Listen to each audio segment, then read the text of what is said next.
Hello gorgeous! Another day, another gold sequin dress. I have no idea when this became my normal, but there was a lot of prep for this. I hadn't self-tanned, so I'm really pale. So I had to cover myself up in some body bronzer just to add some, because look, the girl was bronzed to the high heavens, so I needed to kind of do something about my pale skin. The foundation that I'm putting on my skin is obviously too dark, but that's because I'm trying to match my face to the rest of my body, which has, you know, the bronzer on it.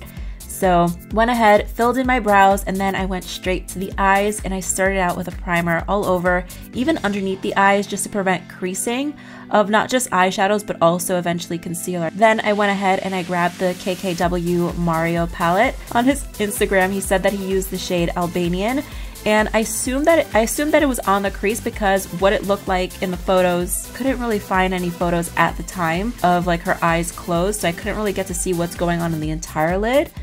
But I used this in the crease, and of course you want to go for that cat-like shape, pull out at the corners to just really elongate and lift the eye. And that's just what really I think made this look so sexy. It was just an extreme cat eye shape.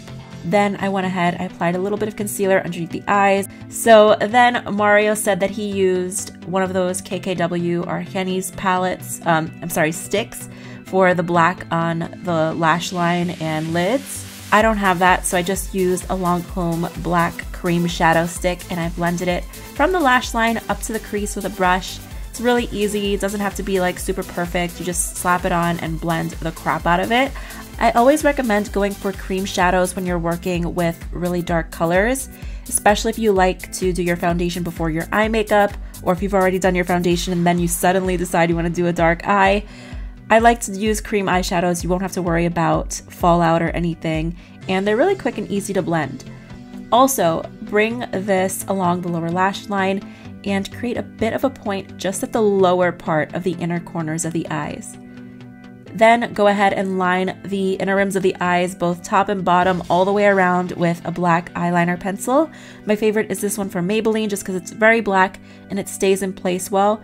But whatever eyeliner you're using in the waterline, to make it last really long, just use a little bit of black eyeshadow with a small liner brush.